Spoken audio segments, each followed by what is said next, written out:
Persidu. Saudara Bareskrim Polri menghentikan penyelidikan laporan dugaan ijazah palsu Jokowi yang dilayangkan tim pembela ulama dan aktivis karena tak menemukan tindak pidana, sekaligus memastikan bahwa ijazah S1 milik Jokowi asli dan sah setelah dilakukan pemeriksaan dokumen dan saksi-saksi terkait. Kita akan bahas bersama pakar hukum Jamin Ginting yang sudah bergabung bersama kami di Kompas Malam. Selamat malam Bang Jamin, terima kasih atas waktunya. Selamat malam, Mbak. Terima kasih. Ya, Bang Jamin, ini kan Bareskrim sudah menyatakan penyelidikan kasus tudingan ijazah palsu Jokowi ini dihentikan karena memang ijazahnya asli dan sah. Apakah dengan dihentikannya penyelidikan oleh Bareskrim ini juga menentukan polemik ijazah Jokowi yang juga berjalan di PN Sleman dan juga Polda Metro Jaya ini akan selesai? Saya akan menyampaikan beberapa hal. Yang pertama, ini adalah proses penyelidikan. Ya, apa yang dicari dalam penyelidikan adalah untuk mencari apakah ada peristiwa pidana atau tidak. Nah, kalau tidak ditemukan ada peristiwa pidana, maka dihentikan. Nah, tadi kalau itu masuk lab 4 terkait dengan ini, maka sebenarnya permohonan untuk lab 4 itu pengujian alat bukti yang masuk ranah penyidikan, upaya paksa. Jadi menurut saya sangat prematur ya, sangat cepat untuk bisa menyatakan ini diberhentikan karena sudah ada lab 4. Perlu saya sampaikan di sini dalam pidana non identik ya, non identik itu atau identik. Kalau non identik berarti kan tidak sama. Belum tentu non identik itu asli atau yang identik itu sama. Jadi dalam pidana itu lab 4 itu kalau dibilang ijazahnya asli, belum tentu itu benar-benar asli karena identik begitu Nah, atau non ini sama identik. pernyataan yang disampaikan oleh Roy Suryo tadi kita dengar bersama bahwa identik belum tentu otentik. Ini sebenarnya apa lagi yang harus dikejar untuk bisa memastikan bahwa ijazah Jokowi ini asli? Nah, jadi dalam pidana itu hanya satu bukti saja. Itu bukti petunjuk yang menyatakan bahwa ijazah tersebut adalah identik, tapi belum tentu otentik kan begitu kan. Nah, jadi karena perlu untuk menjadi otentik, selain ada alat bukti level, dia harus ada alat bukti lain. Alat buktinya apa itu? Keterangan, contohnya pembimbingnya, keterangan dari dekannya, keterangan dari Kementerian Tinggi waktu mengeluarkan ijazah itu. Nah, jadi itulah penguatannya terkait dengan benar-benar itu adalah asli atau otentik. Bukan hanya didasarkan kepada satu alat bukti, yaitu hasil lapor. Nah, kalau pidana begitu, jadi minimum dua alat bukti. Nggak bisa satu alat bukti yang menyatakan kalau itu diberhentikan, begitu ya. Tapi Nah, baru sebelumnya Bang pertanyaan Jamin, tadi, oke. ya. Pertanyaan tadi terkait dengan apakah diberhentikan atau tidak kasus perdatanya, tidak serta-merta.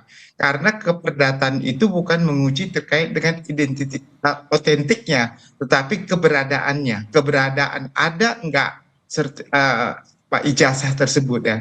Ada atau tidak, bukan otentiknya. Nah, kalau tidak ada berarti selama ini memang nggak pernah ada ijazah yang dikeluarkan oleh UGM kan begitu kan. Jadi ini yang menjadi dasar hal yang berbeda. Jadi nggak serta-merta dengan pemberhentian tadi dalam proses penyelidikan, maka berhenti pula lah permohonan gugatan. Artinya masih terus berjalan ya proses hukum yang ada di PN Sleman dan juga Polda Metro Jaya? Iya, karena di Sleman itu gugatannya terkait dengan keberadaan sertifikat itu atau ijazah itu ada atau tidak begitu, bukan masalah autentisitas begitu. Bang Jamin, ini kan Roy Suryo juga mengatakan bahwa hasil dari uji laboratorium Bareskrim ini kan bukan akhir pembuktian dan harus ditentukan di persidangan. Apakah memang harus sampai ke persidangan atau ke pengadilan untuk bisa membuktikan bahwa ini memang asli ijazah Jokowi?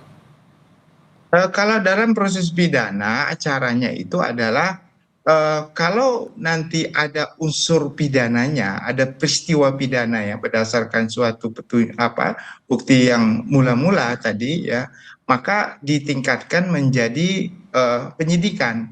Dalam proses penyidikan itulah maka saya katakan tadi ada upaya hukum lain, yaitu terkait dengan apa? Adanya lab 4, adanya keterangan ahli, adanya saksi-saksi. Nah, dari keterangan saksi, ahli, dan juga bukti lab 4 tadi, ternyata tidak cukup bukti untuk bisa menyatakan ini sebagai suatu perbuatan pidana yang bisa dituntut di pengadilan. Sehingga bisa dikeluarkan surat perintah pemberhentian penyidikan. Yang ada saat ini dalam konteks itu adalah pemberhentian penyidikan. Kenapa? Karena alat buktinya tidak cukup. Tapi kalau di penyelidikan itu sebenarnya bukan didasarkan lapor, karena lapor itu bukan menjadi dasar menyatakan peristiwa pidananya tidak ada. Apalagi kalau lapor itu seharusnya dilakukan pada saat proses penyidikan, bukan penyelidikan. Nah, jadi menurut saya harusnya ya Bareskrim itu boleh saja nggak apa-apa memberhentikan dalam proses penyidikan, tetapi sudah komprehensif kan, semuanya sudah diperiksa, bukan hanya cuma dasarnya ada lapor saja untuk menyatakan ini tidak ada peristiwa pidana. Saya kira masyarakat jadi tendensius nanti menilai ini karena bekas masih ada hubungan dengan yang lainnya. Jadi tendensius. Menurut saya terlalu cepat juga ya. Harusnya di proses penyidikan kalau memang tidak ada bukti dari SP3 itu lebih bijak ya dibandingkan dengan sebelumnya begitu. Tapi kan Bareskrim mengatakan bahwa memang sudah memeriksa saksi juga, ada 39 saksi yang diperiksa sejauh ini. Artinya itu belum cukup dan masih dikatakan bisa jadi ini adalah masih terlalu prematur.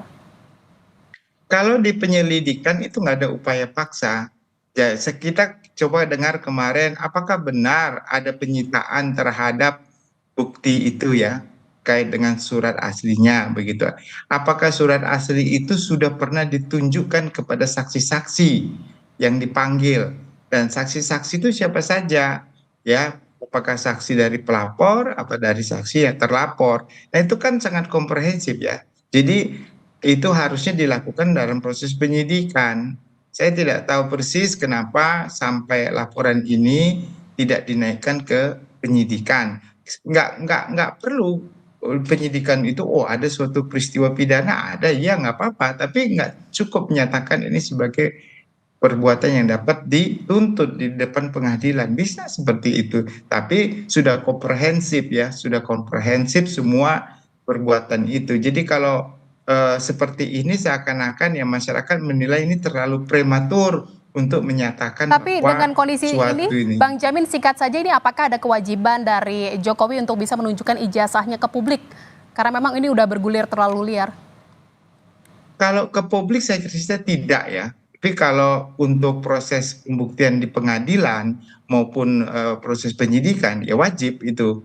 Itu harus kan kalau sesuai dengan perintah undang-undang begitu, Mbak. Baik, terima kasih atas pembahasannya, pakar hukum Jamin Ginting. Terima Terima kasih, kasih. Bang Jamin. Selamat malam. Malam.